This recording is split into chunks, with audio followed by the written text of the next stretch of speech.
welcome to the New England Football Show, presented by Mortgage Right. I'm your host, John Serenitas. As always, I'm joined by my partner, Kevin Stone, and tonight we have the good fortune to be joined by the Boston Herald's Andrew Callahan. Andrew, how are you this evening? Never been better on a Monday, fellas. This is the sweetest sight you will find at 8:10. Here we are as we start to get rolling. Chat with you both. Well, hey, man, thanks for taking the time, brother. We greatly appreciate it. We know that you're busy, obviously, with all the coaching hires and everything else that's going on. It's also East-West Shrine Week and a Senior Bowl week as well. Before we start the conversation with Andrew, I do want to remind you that if you are in the market to sell your current home, purchase your first home, or refinance, give our good friend Herb Devine a call at 781-254-2846. You can also shoot him an email at herb@mortgageright.com. With over 27 years of experience, he has the knowledge that you need in your corner to enter the real estate market. Spring is around the corner, and business is starting to pick up with the market. If you are ready to purchase your next home or your first home, give Herb Devine a call or shoot him an email. He and his team are available anytime, including nights and weekends. All right, Andrew, obviously busy times over at Patriots Place or Patriots Way or whatever we want to call it, but Mike Vrabel's been a pretty busy man. Some big coaching hires today, some notable coaching hires. Of course, starting with Doug Marrone, who we do assume is going to coach the offensive line. Thomas Brown, who interviewed for the offensive coordinator position last week, he of the Chicago Bears. He was the interim head coach of the Chicago Bears after they fired Matt Eberflus. He also was hired today, and I think he's going to be tight ends coach and passing game coordinator. There's been some other hires as well, but just some initial thoughts on those hires. Are they good hires, bad hires? Are they good fits with Mike Vrabel? What do you think they mean for the Patriots? Yeah, John, I think there's an element of always wanting to know right away whether something was good or bad or great or it sucked. And we just got to wait this out. Like I tweeted today, we got a lot to learn. You got to see how it all fits, not just terms of X's and O's, but ego, command, who answers to whom. Because a lot of these guys have not been connected to Josh McDaniels, which I think is an intriguing aspect of this. But we just got to give it time because it looks deeper than any coaching staff they've had in New England since really the Super Bowl run, right? 2018, Flo leaves, takes a bunch of assistants with him. You've got a first-year position coach, Brian Belichick, Mike Pellegrino filling in for them, DeMarcus Covington's young and new. And so now that you've reloaded on both sides of the ball, I think they're in a great position. I think for a place that we've talked about this now for 5-6 years, brain drain has been that big issue for the Patriots, front office, coaching staff.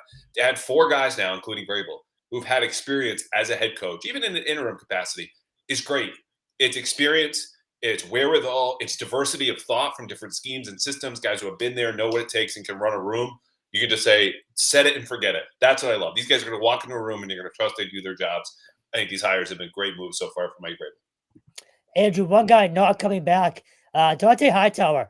I was surprised. I'm not sure how much of a surprise it really is. You have a new coach. He wants his own people in there, but I thought he might be able to stick around. Are you surprised that he's not here? I'm not, Kevin, just because I think it's clear Mike Vrabel has vision. And he's had a whole year to build out a staff and contact people and figure out who might stay, who might go. And we don't know all of the hires there. And I understand that, they're weighing returning guys I mentioned just a minute ago. Brian Belichick and Mike Pellegrino could be in the mix. But, Dante, like Gerard Mayo before him, was an ultimate exception, right? First-year coach, full-time position coach. And even he's talking to me and you and saying he's kind of like learning on the fly. And that's all right when you have the time to do it. But Mike Vrabel's here to win now. He's here to build a program now. And he can't really do his job, I'd imagine, if he's bringing along his position coaches. And you see that's not what he wants to do. He's hiring, again, Doug Marrone has been a coordinator, head coach. Thomas Brown has been a coordinator 2 times now. Josh McDaniels obviously knows what to do and where to be. And so I think it's unfortunate. I think High has a lot of potential there. But that's also the business. Once you step in, you could be gone after a year. Yeah, and I think that's a great point, Andrew. I think people need to realize, and I've had people ask me about that, and it is the nature of the business. And it's the unfortunate side of the business because those guys were all here a year. They bought homes here. They tried to set up roots here. And within 10 months, they're gone. And I think that is a part of this business. And unfortunately, a lot of those guys are probably going to get other opportunities elsewhere, but they're going to have to uproot their families again and move along. Obviously, when you look at the hires that he's made, I think you bring up a great point, Andrew, is the head coaching experience on the staff, specifically on the offensive side of the ball. On the defensive side of the ball, it looks like they're going to be a little bit on the younger side. It looks like he's hiring guys that are going to be lockstep with him schematically in terms of what he wants to do. Can you see a scenario where he adds a veteran voice on that side of the ball? You're going to have a first-time defensive coordinator. You're going to have a lot of first-time position coaches when you look at some of the guys that he's brought in. Do you think he brings in a veteran voice on that side of the ball, kind of an overseer of the defense to help him and Terrell Williams? Yeah, I do, for sure. And I think there's enough trust in there, right, with Terrell. I mean, you look at the coordinator search. I think once the process finishes and you look at, okay, who did they hire and how many people did they interview? If it's one extreme or the other, you barely interviewed anyone. That says, okay, we kind of knew who was going to get the job. And if you're one out of 12 or 15 or 20, like this Jets head coach, you must really love that one guy who picked them out of 12, 15, or 20. And so in this instance, Mike Vrabel knew and trusted he wants Terrell Williams, who's been regarded as the defensive line coach, one of the best in the league for a long time. To your point about a veteran voice, I think it's important to note, like, the staff on offense is almost completely filled out. Defensively, the guys that we know are younger, but there are more holes there to fill. So it just might be a timing issue versus they are going to go younger and there's purpose behind that. But even if that continues, and let's say they bring back, again, Mike Pellegrino is like 32. I think that also says you got a defensive head coach. And we know Mike Vrabel's more well-rounded than your typical defensive guys who just put on the blinders and focus on their side of the ball. He coached offensive line, tight end, special teams in Cleveland, and he's involved in all three phases. But the game plan is going to start with him and Terrell. Like that's those two guys sitting at a table deciding what to do. Then they disseminate that message to everyone else. Unlike last year, when the whole game planning process was Brian Belichick, DeMarcus Covington, Mike Pellegrino, Dante Hightower, Drew Wilkins, all at a big round table. And that collaboration obviously didn't bring out the best in anybody. That won't be what it is in New England this time around. It's funny, on the other side of the ball, you now have Doug Marrone, who I feel is probably going to be more of a sounding board than anybody else. That's what he was to Bill O'Brien at PC. Whenever he was at practice, he was never hands-on. It was always sort of, taking notes, observations, and sort of talking to Bill after the fact. Do you feel like he's going to serve that role on offense, or is he actually going to be hands-on? I think he'll be hands-on, Kevin. I don't know that for a fact. Like, I know Jason Hoteling is believed to be the assistant offensive line coach. And someone I talked to today didn't have that finalized, but said he's definitely going to be on staff.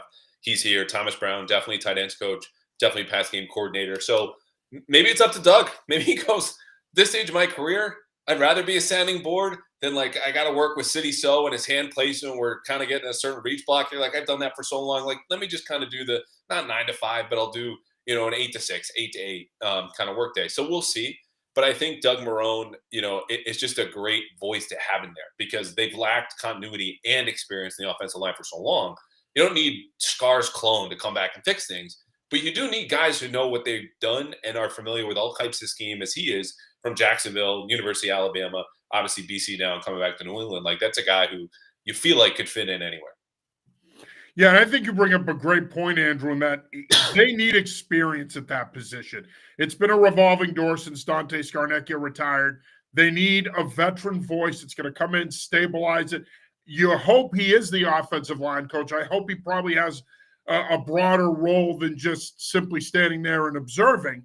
But they need a veteran presence there. I think he's going to bring that forth. He's going to bring that to them.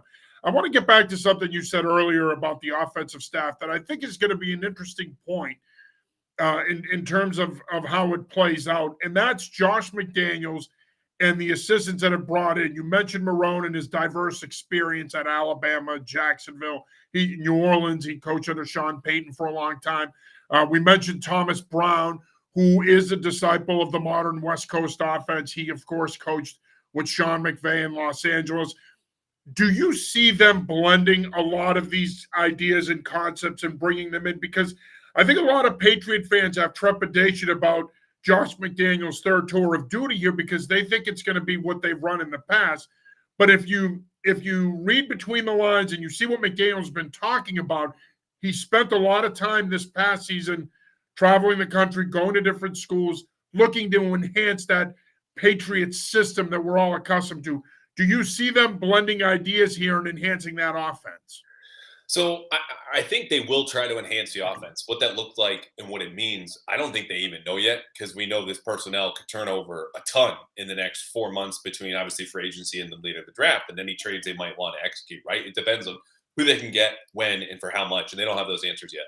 But to the point about blending ideas, John, it reminds me of there's a clip that Josh actually spoke about, asked about the 2007 Super Bowl, right? No one wants to think about, but it was, why did it take so long for them to adjust what the Giants were doing to them? And his lack of time with Brady at that point, they just didn't have the answers right on the tip of their tongue or right off the top of their head, because they hadn't been through so many different scenarios. And what the Giants are throwing at them took a while to finally adjust until obviously they take the lead. And I think the game ended right there. I don't really remember. But the point is, I think it's not the new ideas that they're blending. It's just you have a bunch of guys who've gone, oh, I've seen this before. This is what we need to do. Not just Josh, because he's a third-time offensive coordinator, but Thomas Brown was, running backs coach for a decade in college, offensive coordinator at Miami. Obviously, you mentioned went to McVay, been a coach in Carolina, then again in Chicago. Like, those are all different kind of personnel. So that diversity of experience and thought and just lends itself to better problem solving. That's what I think this is. The fundamentals of the job: teach, as Rabel said, develop and inspire. But also, come game day, we'll be able to adjust. Because whether it's Doug Marrone coaching the Jags in 2017 or Thomas Brown being, with the Rams and McVay a few years later, or Josh, wherever he's been, this is an experienced staff that knows what it's looking at and communicate quickly. They just need to be on the same page terminology-wise, because too, they're not going to be any new plays that like Josh McDaniels pulls out of his ass. Like, this is all going to be different names for wide zone, different NCAA concepts, or, four verts, whatever it is. They just need to be able to speak the same language, and I think that'll be interesting. Because the X's and O's kind of just are what they are, is the way I see it.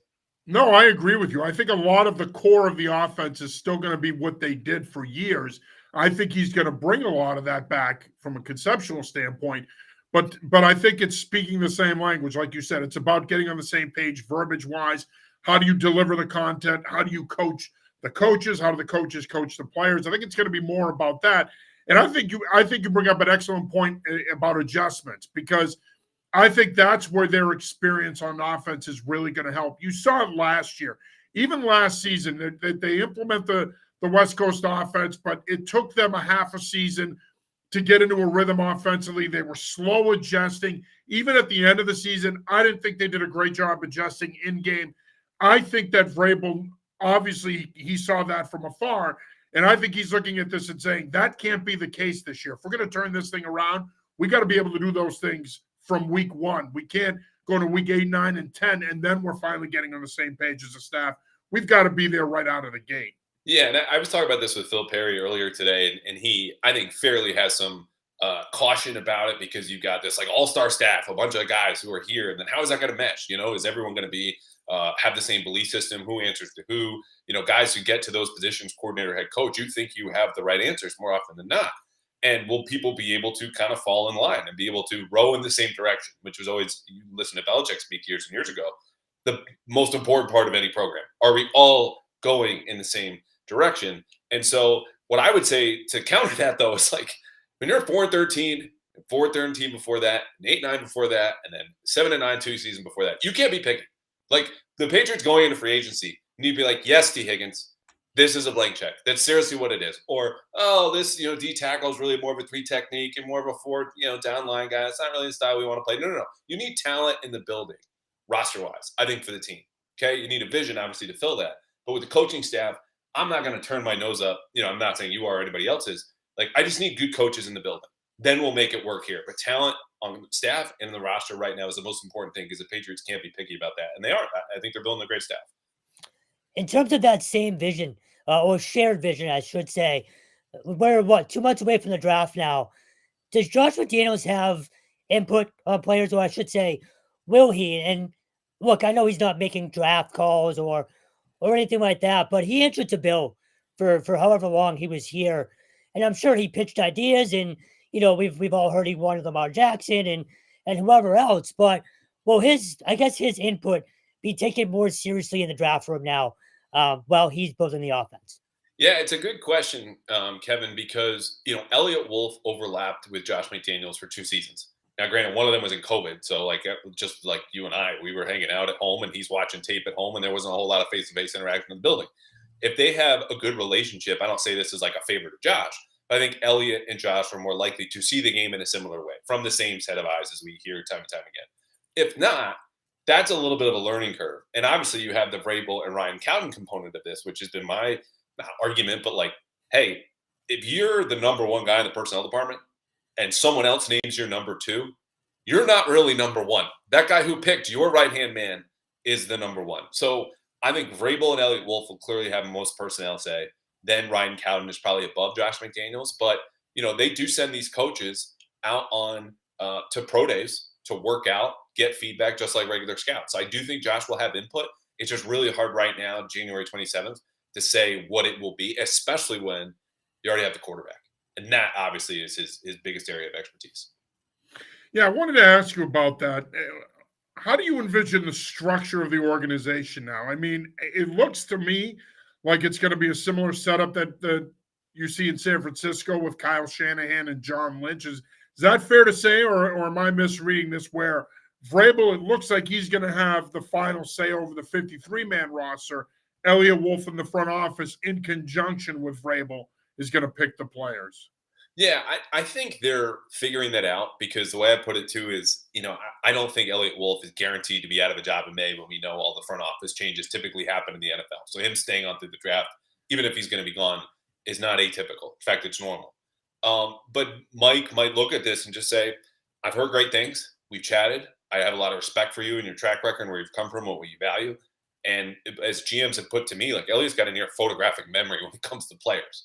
So let's date for a while. Let's see how this goes through the draft. And that might alter not like the hierarchy, but it might put Elliott on a little bit more of an even playing field with Vrabel if things go well.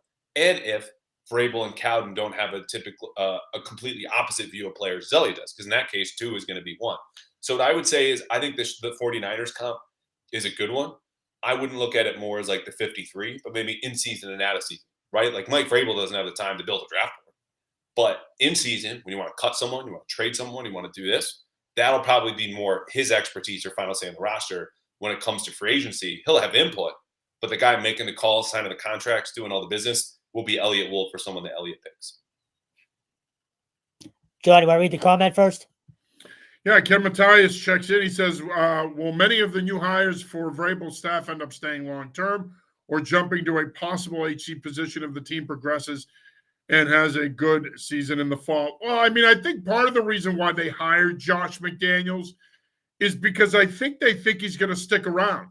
I look, he's had 2 failed stints as a head coach. I think he would have to work wonders with Drake May to get another shot down the road. I don't think that yearning is going to be there from owners around the league to hire him. So I would think that part of the reason they hired him is stability. I don't know where you guys sit on that. Kev? I think it's a no-brainer. It's where's he going to go at this point, right? Like, sure, he could, go off with Drake May, and Drake could make him look like Tom Brady did for years. But I don't know if anybody's going to trust him at this point. Everybody else, I guess, we're kind of in wait-and-see mode, right? Like until there's any amount of success, I'm not worried about assistant coaches being poached. Now, if they have it, then yeah, of course, it's a concern, but not yet. Yeah, I wouldn't look that far ahead. By the way, folks, listen and watch the Ken's podcast. Just did that last week, hanging out with him. What I would say is, the one name that sticks out right now is Thomas Brown. It's possibly a flight risk because, as you guys laid out, not only did Josh McDaniels have 2 fired coaching stints, he bombed. Like those were disasters. Both seasons, fired midway through year 2. Didn't even get to the end of a second season in Denver and Vegas. So that guy's not getting a 3rd head coaching job. He also likes it here. Like his family is at roots here. He's been local for a while.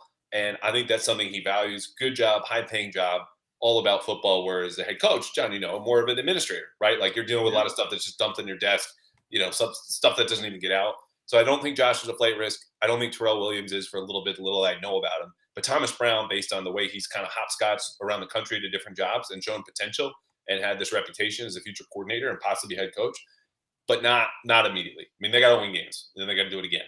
Then I think maybe after year 2, he's a guy who could take another job elsewhere. And the fact that he got a passing game coordinator title, first, as best I know, ever in New England, to me says he either got that negotiated in there or they think highly enough of him, as other teams do, to literally do something unprecedented for him.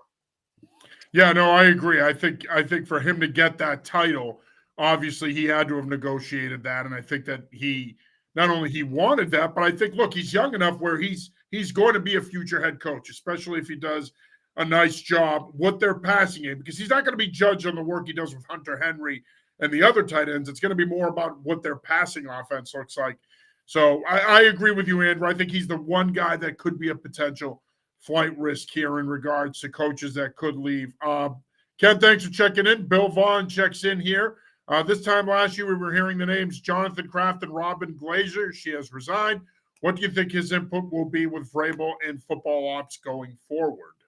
Yeah, it's tough to say, Bill, exactly, because, again, the whole hierarchy of the organization has changed. It's not revolving around Vrabel the way it did Bill, where Bill was the sun. Heated up, powered everything around it like he was the epicenter of the Patriots solar system. But Vrabel's pretty close. Now, they also understand, ownership does, like they're not at a great place PR-wise. So if you do try to go in there and things aren't going particularly well, like you'd rather just kind of step back and let what happens happen. A, because you trust Mike Vrabel, but B, if it goes south, it can't be blamed on you if it gets leaked that you're interfering or kind of being a little bit hands-on. So Robin Glazer was someone that Drive Mayo asked to be his advisor. They had a relationship. She had relationships with some players, not with everybody else. But we'll see. I mean, it could change. Who knows in the coming years if Jonathan gets more power. Officially, he's team president, and Robert's still doing all of these, front-facing press conferences. But, things change, and we'll just have to see if and when that Jonathan assumes full power of the franchise. He's a totally different guy from his dad, so it's just hard to know. Jog ahead. You are watching / listening to the New England Football Show presented by Mortgage Right. I'm your host, John Serenitas. As always, I'm joined by my partner, Kevin Stone. And tonight we are joined by the Boston Herald's Andrew Callahan. Just want to remind you guys out there, if you're watching or listening, that if you're in the market to purchase your next home, purchase your first home or refinance, give our good friend Herb Devine a call at Mortgage Right, 781-254-2846. You can also shoot him an email at herb@mortgageright.com. He and his team are available anytime, including nights and weekends. Ken checks back in. And again, thank you, Ken, and thank you, Bill, for checking in. As always, Ken checks back in. What is his team's approach heading into free agency? With less than 2 months away. Is it going to be wide receiver right out of the gate, or will they focus on the offensive line? I think one of the things that I have said, Andrew, and I'd love to get your thoughts on this, is I do think that this is going to be a tough place to sell initially out of the gate. The Patriots, you mentioned T. Higgins and a blank check. The Patriots, in my opinion, are going to have to spend 25 to 50 cents over the dollar to get free agents to come here. And when you say that, I know Patriot fans get chapped, but you don't have Brady and Belichick anymore. They were the selling point. The winning was the selling point. Obviously, they've been long gone now. I think it's a harder place to sell now, not just because you're not winning. Yeah, you have Drake May, Mike Vrabel, which are nice selling points, but quality of life. I mean, the taxes are high here, the jock tax, the weather, all of those things factor into it. So I think to entice free agents to come here, you're going to have to overpay. As our good friend Mike Giardi called it a couple of weeks ago, you're going to have to be willing to pay the suck tax. Oh, God. I knew I didn't like Mike for a reason, and he stole my line. That was it. I was going to John, you're being very kind about this. You're doing the 25%, 50% tax. No, it's a suck tax, the 4 and 13 tax. I got to find something new. Thank you, Mike. No, I completely agree. And it's not anything anyone who lives here wants to hear. Like I would be running to play in Boston and New England, understanding what it means to the fans, what it means to your legacy potentially. But you look at the guys who entered in the league since 2020. Hell, even a guy like Kyle Duggar, who re-signed to be here. He likes it. But think about the seasons he's endured or other teams have watched. 7-9, 10-8, could have playoff loss in 2021. Then 8-9, 4-13, 4-13. Like that already is longer than the average career of an NFL football player, which is around 3.5 years. That's the last 5 seasons. And it's not been good. It's been dysfunctional. Now you're in your 3rd head coach. So that goes for any franchise. The good news is if Drake May does take this year 2 leap and say you get not even T. Higgins, get Chris Godwin in the door, like guy who's a captain down in Tampa Bay, relentless worker, culture guy, versatile, I think would be a great addition to this team. Then you start to build from there, right? This is not going to be an all one-off season kind of approach. So I think they're still figuring out what everyone's price points are. into Ken's question specifically too, I know there are agents, as much as we know, oh, everyone tampers, yada, yada, who have said, honestly, I saw them at the combine and they didn't say anything. And then they get a deal done a little bit later, closer to the deadline. So the Patriots might be strategizing based on the information they're gathering, not wanting to share with the different agents. It's just going to take a little bit of time. But they know their needs. We know their needs. The names we're talking about, it's not a perfect circle, but it's a pretty damn big Venn diagram, I think, of what the guys they're looking at, the ones that we're talking about. Just sticking with that, I feel like wide receiver and lineman, specifically offensive lineman, has to get done in free agency. Do you feel the same way, or do you think there's a different route to kind of solve all these problems, or solve most of them? Yeah, I said last week, or I wrote last week, Kevin, that I think they need to draft and sign offensive tackles, right? Like you're getting some now, and then you need to draft for the future because you look at the current roster and you're like, I don't know, this is the worst pair of starters probably in the league. People behind them aren't good enough to be members of that starting group, which by definition makes them worse and not options you want moving forward. I'll also say this, like I would throw defensive line in there. And part of it is the question mark that is Christian Barmore's health, right? Like came back from blood clots. Then the blood clots themselves came back. And I don't know. And this is not reporting. This is not real speculation, not a doctor, all those qualifiers. Let's go worst case scenario here, football wise. Let's say he can't play again. Like you got Devon Godchow and Keon White and a head coach who goes, you win in the trenches. That's how they built in Tennessee. Jeffrey Simmons, first round pick. Taylor Lewan, first round pick. Another offensive lineman I'm forgetting they took in the first round with the Titans. Like I think Peter Skoronski. There you go. And that's exactly it. And so I think they'll do it both ways. And I think they should, because that's how big the needs are when you just think about that team last year and how you can't just count on health to kind of give you like a little bit of a bounce going into next season. Ken checks back in. What is the chances like a veteran like Jonathan Jones resigns with New England on a short-term deal? One of the few remaining Patriots on the current team that has a Super Bowl win. Dietrich Wise is also a free agent.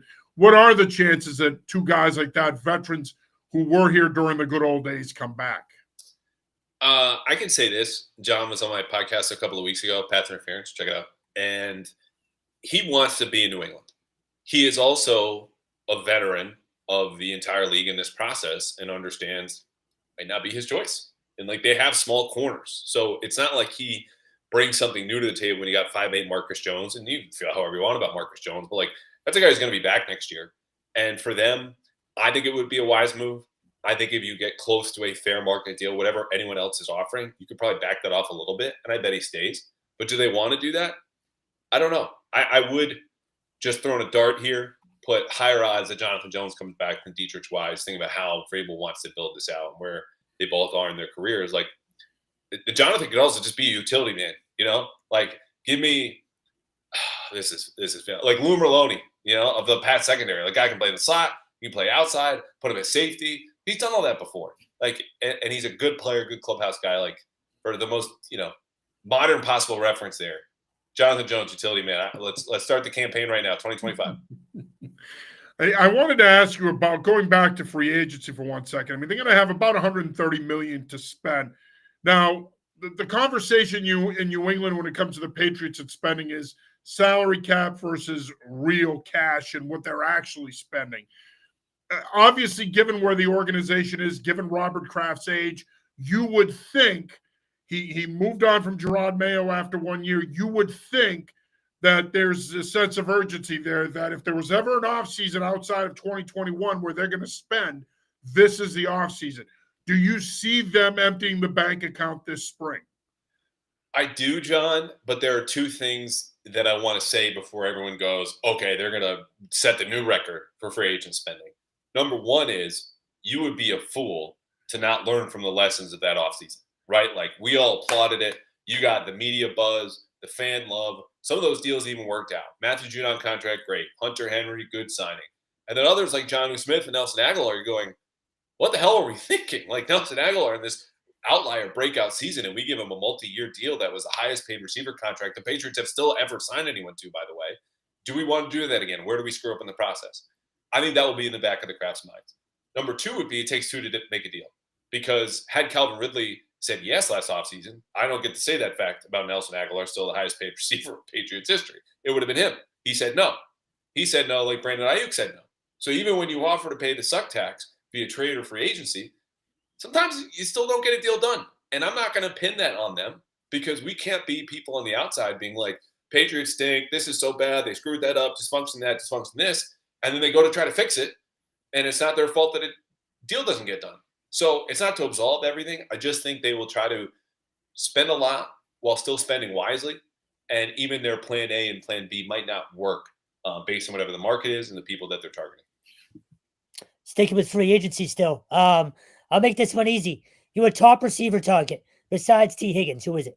It's Chris Godwin. And like I said this already, but yeah, he had a dislocated ankle. He's still just 28, plays inside now. I actually covered him for one season when he was at Penn State. And even then, everyone's like, he's quiet. He goes about his business. Like, he's a pro before he even got drafted. And you just knew whatever talent he had, he was going to maximize this.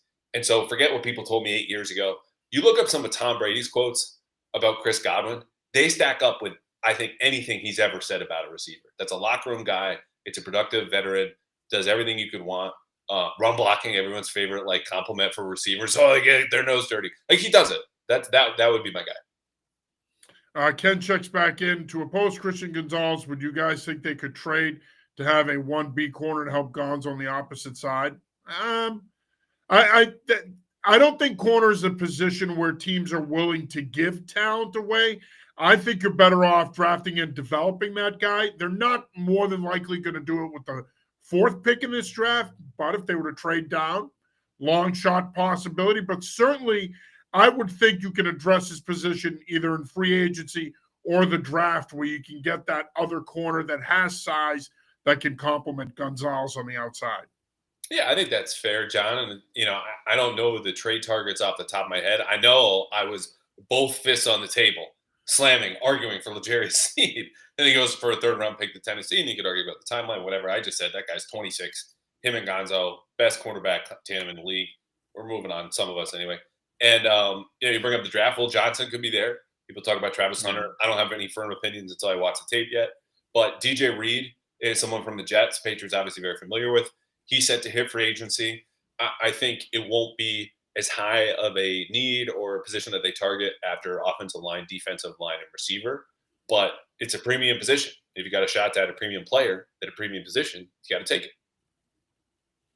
I wanted to ask you, Andrew, before we get into the draft talk and then just get your thoughts on the Super Bowl real quick. I know that a lot of people haven't talked about it enough, but just some thoughts on what happened with Gerard Mayo and why he ultimately lasted 1 year. You and Doug Kide wrote a great piece about the inner workings of this past season with the Patriots and what was going on behind the scenes and what ultimately led to him being dismissed. But just some thoughts on that. And do you think he got a fair shake? Yes or no? So, first of all, thank you for the kind words. Second of all, I would say in the sense of, business, yes, it was a fair shake. In the sense of opportunity, no. And by business, I mean, like, the guy got paid out. He's being paid tons of money. Money does not substitute for human feeling and self-worth. And like, you can be rich and sad. Ask a lot of rich people, okay?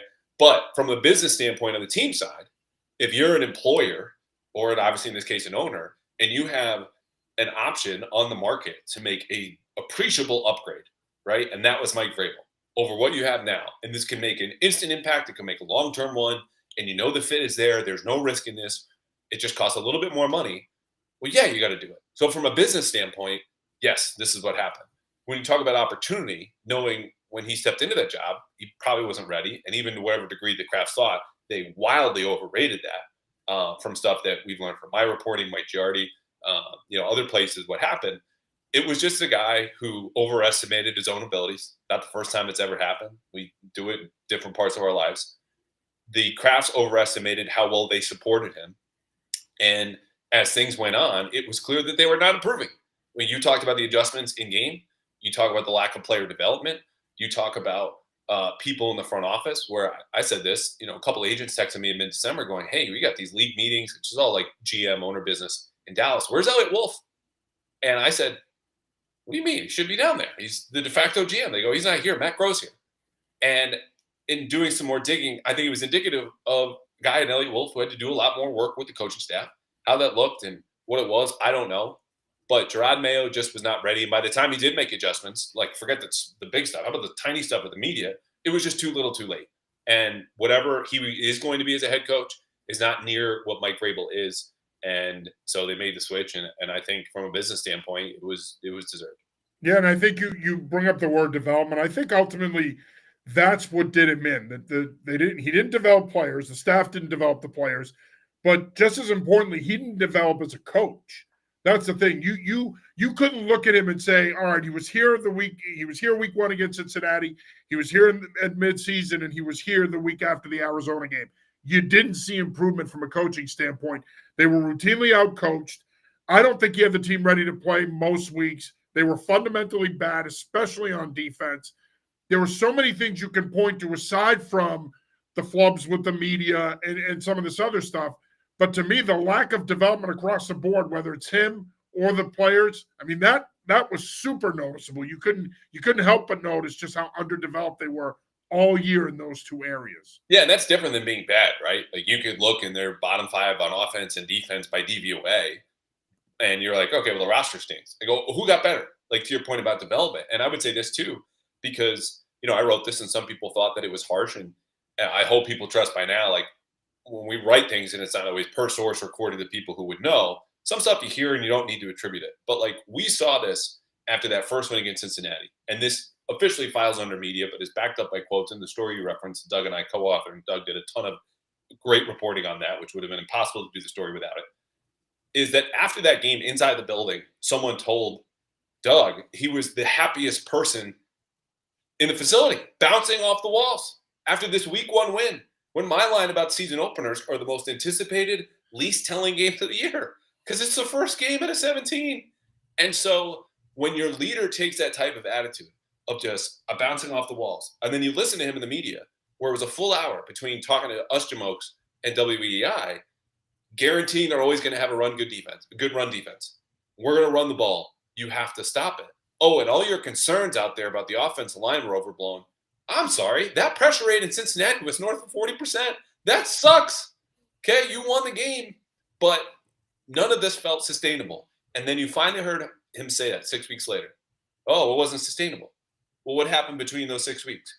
You took 5 humbling losses. And so a guy who is very congenial, I think he's still smart.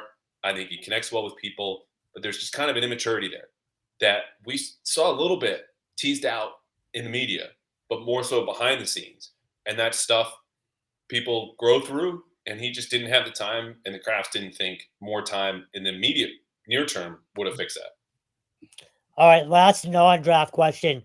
I still find the Mayo stuff fascinating just because mostly of how it went down that day when we were all there after the game. Mm-hmm. You've experienced stuff like that. I'm sure I have not. So that was wild. But just in general, do you think this is over? And what I mean by that is, we've heard his wife's comments. We've heard some stuff about him maybe suing the team, starting to pop up. Is this over in terms of, the Gerard Mayo era, or is there still more ugliness that might come out? I don't know, Kevin. I haven't followed much of that. I saw the screenshot of his wife's, I think it was an Instagram story. Yeah. And look, I would be angry if, I got fired and then people started talking about, working with Callahan, the Herald, this and that. And I felt either some of it wasn't true or exaggerated. And look, that it's not from our story, and maybe he has a different viewpoint, but everything we had was, reported and then verified by an independent source. So that's all rock solid. But as far as suing or anything like that, I hope not, and not because it makes things uglier. Like, I'll deal with whatever happens. We'll talk about it. We'll report on it. We'll sift through it together. But for Gerard Mayo, if he wants to coach again, and I don't know that he does, I don't think that helps his prospects. I think it helps him maybe take some time, take a break, then get back into things, and get payback on the field would be my best advice that he's certainly not asking for. Like that's what I think about the matter right now. Yeah, I mean, if you're him, he's going to get paid. He's going to get his full contract. So you know what? You might as well take your time. I mean, if it means taking next season off and spending time with your family and reevaluating things, go for it. Or go to other training camps. John, like that. Plenty of guys have just been in New England, and that's their biggest pitfall. Like, that used to be the biggest benefit in the world. You stand next to Bill Belichick, you stand next to Tom Brady, you win with them. Everyone thinks you got a little bit of genius rubbed off on you too. But the reality is, Mike Vrabel got to come back to New England because he left in the first place. Ohio State, Houston, Tennessee, then even in Cleveland last year. And those experiences made him a better coach. Leaving home is only what allows you to come back. I think for Gerard, he would benefit from going to see other systems, coaches, techniques, philosophies. And if that's if he wants to coach again. Yeah, it greatly benefits you, man. Even at the high school and college level, and I've done it where you step away, you go and you see how other people operate, and when you decide you're ready to get back into it, it helps you immensely because it changes your perspective on things, and I think you're a better coach for it. And so I hope that he does that. I hope he takes the necessary time he needs. I hope he doesn't just jump right back into it. I do want to get into just obviously this week you have the East West Shrine game, Senior Bowl. We're not going to get into draft talk here. We've got the entire spring to do that. We're about 3 months out, a little less than 3 months from the NFL draft. How important is this week, though, for the Patriots? Mike Vrabel's going to be at the Senior Bowl. How important is it this week for the Patriots in terms of not only the draft, they have the 4th pick, of course, in April's draft, but also in terms of evaluating guys for the entire weekend, because it's not just what you're going to do with your 1st and 2nd round pick. As you well know, it's about what you're going to do the entire weekend, because what makes the NFL draft so uniquely different than the other major sports is that these guys can become a core part of your roster, guys that you take on day 3. So how important is this week for Mike Vrabel and the Patriots? Yeah, I think it's a big week. And the tricky part is I think we're all learning together, and then the team gets to act on that information, right? Like we get together more and sit and wait, but they'll be the ones to change their draft plans or who you're going to scout more, devote more time to, or cancel interviews with players. You're like, that's not our type of guy. So it's important. We just don't know what it'll mean until the draft comes and goes. That said, you look at the history of the Titans when Mike Vrabel was the head coach and John Robinson, ex-Patriots executive, was the GM. They drafted a lot of people from the Senior Bowl. I'm talking like 3-4 year, kind of like the old Patriots rate under Belichick. So when you watch, I'm not saying everyone needs a notepad and everything like that, but if you got time, pop it on. Like, keep track of what Daniel Jeremiah is saying. Jim Nagy is going to do a ton of interviews. The guy who runs the Senior Bowl. Like, those guys have been in the league. They've been around. Their opinions, I'm sure, will overlap with what the Patriots have to see. And if you look at the positions in need, receiver, offensive line, defensive line, whoever performs well at the Senior Bowl, there's a little bit better chance those guys are going to be Patriots come April and May. The grading system that we heard so much about this year, well, more so the last month or so. How much do you know about it, and I guess how much do you think Mike Vrabel will embrace it if in fact it is what the route they want to go? Yeah, so it's Doug and I made some contacts at the Combine last year who explained it to us, and the trouble is that was 11 months ago. So I don't have as much of it off the top of my head for you guys right now. But if you look up like what we learned at the Combine, Boston Herald, Danger Callahan, whatever, that'll come up. And the basics of it is it's just a simple numbering system where before you would have often a letter and then a number, which was 2 digits, 6.5 or something like that with an E. And that was the Patriot system that was geared towards, certain roles within the scheme. You're trying to plug people in. And this is just how good are you? And that's it. And it goes from, I want to say about 50 to 79. And there's never higher than like a 79 unless you were just, whatever. An all-pro coming out of draft, right? Yeah. And so you just go with those numbers at different positions. And obviously they have different criteria and prototypes and benchmarks for different positions. And if you look through the Packers history, that's probably going to inform the ones that Patriots are going to go by now. But some of the reporting is that Mike Vrabel's come to learn the system. He likes it. I know executives that I talked to and people in the front office who knew other people within the Patriots were like, yeah, it's taking a little bit of a learning curve. But Elliott Wolf introduced it day one when he was officially handed the keys last offseason. And so I think just like any other system, you're better at it the second time around, and that'll be this draft. Yeah, it sounds a lot like the numerical system in baseball when they evaluate talent. It's very similar to that. Obviously when you talk about how they're going to build this roster, and you touched on it a little bit there, Andrew, they really truly are going to build from the inside out, and I think you have to. which brings us to the 4th pick. Now, if Andrew Callahan's the general manager of the New England Patriots, I'm going to put you in the spot here on January 27th. Something's gone horribly wrong. That's what happened. If I'm the GM, something is today run down their first. No. Give yourself more credit than that. Where do you go here? I mean, obviously you have to wait and see how the board plays out. They beat the Buffalo Bills, which that screwed up a lot of possibilities with them not getting the first overall pick. But what are your early thoughts on where you go at 4 in terms of both a player or do you move the pick if you could?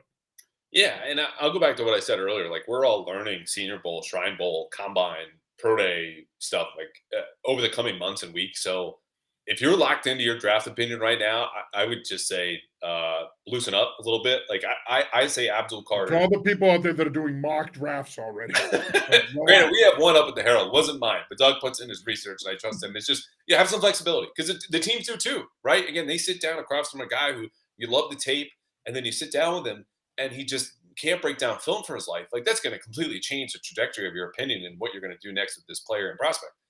All of which is to say, if this is April 27th instead of January 27th. Abdul Carter's at the top of my list for the Patriots, a premium player at a premium position. I've watched a lot at Penn State. They have a need there. They had the worst pass rush in the league, in my opinion, not just because of sack percentage, but even just raw pressure and hits. Will Campbell's another one, 2 sacks and 38 career starts, plays left tackle at LSU. I know people go, oh, Will Campbell might have short arms. I guess we'll find out. Nick Caserio, though, 4 or 5 years ago, spoke at the Sloan Sports Analytics Conference at MIT.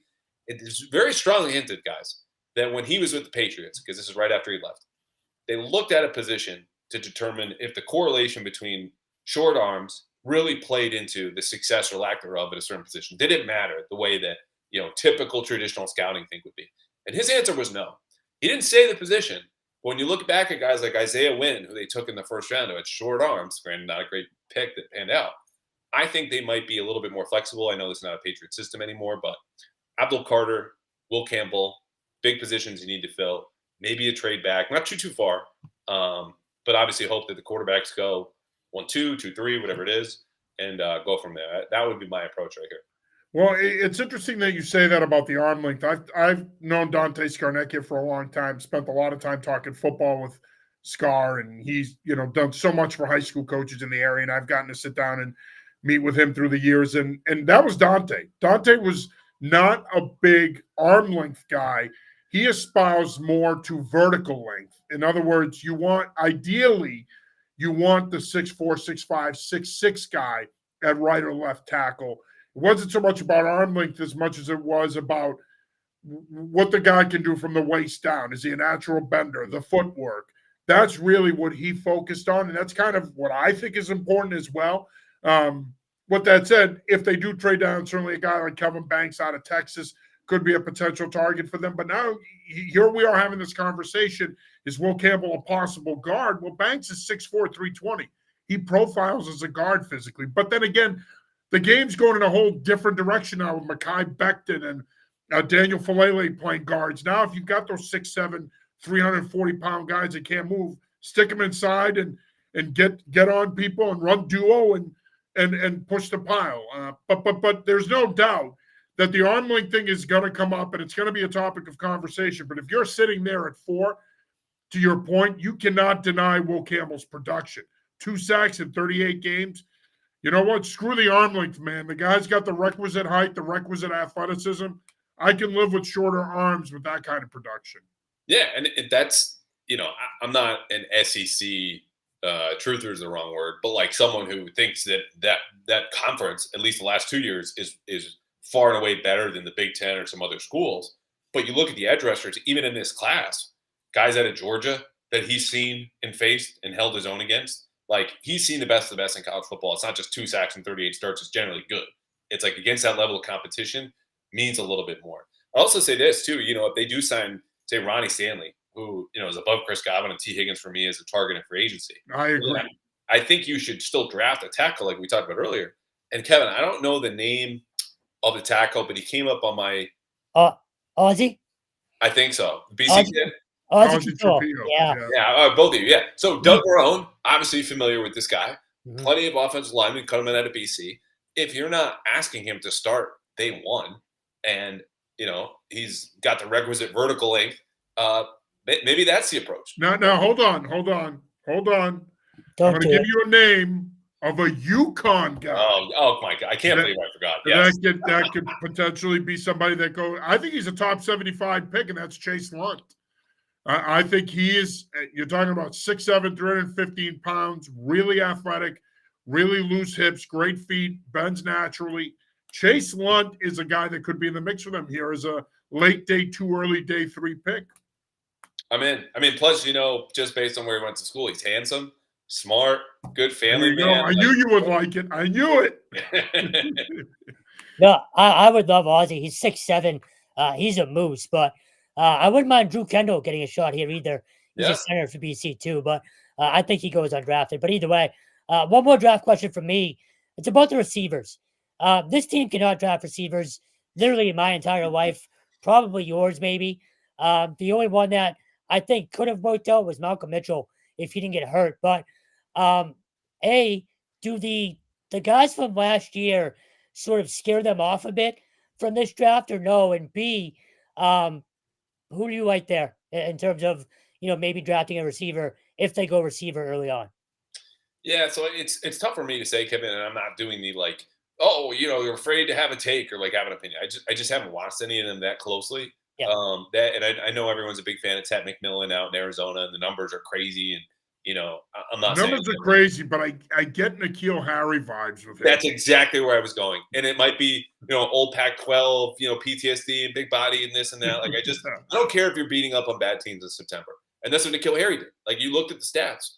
And I was like, I didn't love the pick. It's my first draft covering the team. And I was like, okay, there's some guys later that, might have been better. And if any of us are picking instead of these guys, we're going to have tons of misses. Don't get me wrong. This is not hindsight 2020. We would have nailed every pick. But yeah, Ted McMillan scares me a little bit. I don't think their picks last year will have a big influence because Javon Baker, the grace period's gone. You're a 4th-round pick with 1 catch. Same number as Venarian Lowe. Okay, when you have the same number of catches as a starting left tackle, okay, you do not get a guaranteed roster spot the year after that. Jalen Polk probably does, but I'll say this, and you guys were down.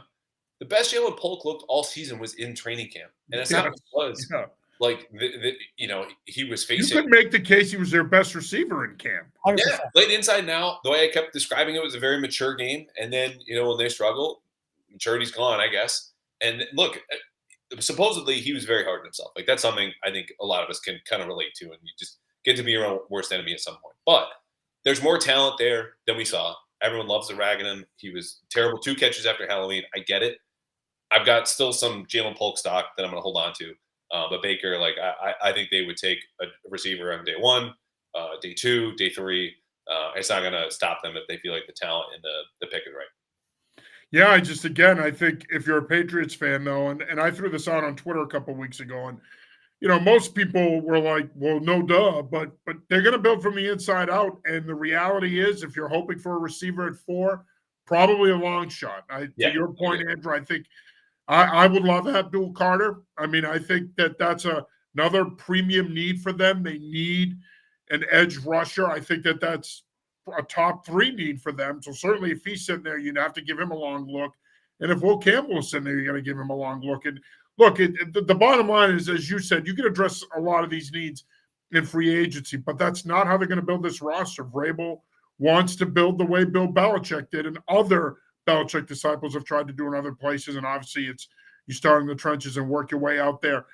Speaking of Bill Belichick and the dynasty, Kansas City Chiefs back in the Super Bowl after their controversial 32-29 win over the Buffalo Bills last night. They're going to be playing the Philadelphia Eagles for the second time in 3 years. Nobody in America wanted that matchup outside of Missouri and Pennsylvania. I think we can agree with that. Are the Chiefs a threat to the Patriots dynasty, Andrew? Look, I think the ink is dry on the Patriots dynasty. And what I mean by that is not only just it's over, but you can't go back and erase any of that. And so 6 Super Bowls and 8 straight AFC championship games, and God knows how many AFC East titles, and the greatest coach and the greatest quarterback of all time. That's done. And you can honor and enjoy that. Ask people from San Francisco, Pittsburgh, Green Bay, even, about their glory days. You can still revel in them even after they're gone. That's why they're the glory days. But the way the Chiefs are tracking, yes, because they're on the verge of doing something unprecedented. The three-peat with the Super Bowl titles. And if Patrick Mahomes wins a fourth Super Bowl before he's 30, I don't see why, like Brady, he couldn't play till 40 and maybe beyond. And you can argue and still have your own flavor of which quarterback you like better. 4 is still a far away from 7, and 4 is still a far away from 6 if you're just looking at this Chiefs versus Patriots. And I don't think Andy Reid will coach all that much longer based on his own comments. But for now, like, you could make a case, not in terms of longevity, but just peak performance. Again, 3 straight, 4 in 6 years. This might be the most dominant dynasty in NFL history because of what they're doing has never been done before. And even if it's a lot of close games and this and that, like, no one enjoyed Patriots dynasty, or a few people did more than me. Certainly studied it and then later followed it professionally. Got very lucky to do that. But there was a 3-year span in there. The Patriots didn't have any playoff wins. And they would lose in the wild card round, the divisional round, the AFC title game. And eventually they came back. And that made the second part of the dynasty all that sweeter, right? Like, your bliss is tied to the struggle. How hard did you work for this? How much sweat did you expend before you get to celebrate on the stage? That made it great. But in terms of just peak performance, if they win this Super Bowl, they're up there with anybody in terms of a 6 to even 10-year span. Yeah, I'm with you there. The three-peat scares me. I kind of pushed this off as long as I could, but you can't deny what that is and how hard it is. There's 2 things in this discussion that stand out to me. One, if you clinch or finish off 2007, this debate never happens. You have the trump card of all trump cards with that season. So that still bothers me that we don't have that to fall back on. But you mentioned the other dynasties being able to kind of revel in what they had. And I think you might have brought this up on BST recently or someone else. But I think the biggest issue is how close this one is to the Patriots one. Like, there was no buffer zone. There was no time where, 3 different teams won and the Patriots fans just kind of sat back. It's been the Chiefs right on top of the Patriots ending. So I think that's the hardest part for Patriots fans to kind of grasp the fact that, yeah, this is a real thing now, and they're coming for you. So they better pray to God. Well, you better pray to God as a Patriots fan that Philly wins because, yeah, they are very much in that category now. You know what, though, Kevin? Like, you flip that around and you remember 2018, and I'll never forget it. Like, special season, unbelievable run. My first year in the beat. Again, just luckiest person I know. That win in Kansas City in the AFC Championship game was Devin McCourty's favorite playoff win. One on the road. You're stiff-arming the Chiefs. That team we're too old, we're not good enough, all the self-invented self-motivation, whatever. But that literally was no. That was you telling the Chiefs, if you're the Patriots, not yet. Not now. We're still here, still good, still champions. So what you did is not only just beat them that one time, but you go to 6, and they have to wait potentially another year to get to 4. Whereas, okay, there wasn't any gap. But when it came to 2 dynasties going head-to-head, you won, right? True. Yeah. That happened. I'm not saying that one game decides everything. The Chiefs have only gone to the AFC Championship game since. But to me, that was such a special game, and somehow it only gets more special the more time passes because you know how many future Hall of Famers were on both sides of the ball and on the sidelines. And the Patriots won that, and they extended their dynasty and punctuated it in your stadium before going on to beat the Rams. Like, I don't know. Like, if anything, you held them off a little bit longer, but also you won head-to-head. And the same way Brady did, like one of 2 quarterbacks to ever beat Patrick Mahomes head-to-head in a playoff game. Him and Joe Burrow, and that's it. And that's the thing. Hindsight is always 20/20, but had they worked it out with Brady, you might have had another run. You might have had one more run. I think it would have been hard, but if you go back to that 2020 season, if he was locked in contractually and you could have put a couple more pieces around him, you could have potentially had one more run in. You obviously will never know now. But I do want to point out, and I'm going to sound like Felger when I say this as the resident Wisconsinite here, of course, born in Milwaukee, Packers shareholder, Packers fan. Green Bay Packers three-peated twice, 1929, 30-31, 65, 66, 67. So in theory, it is not the first time it's happened in the NFL. It'll be the first time in the Super Bowl era. I get that. That was the 29 championship. You were there.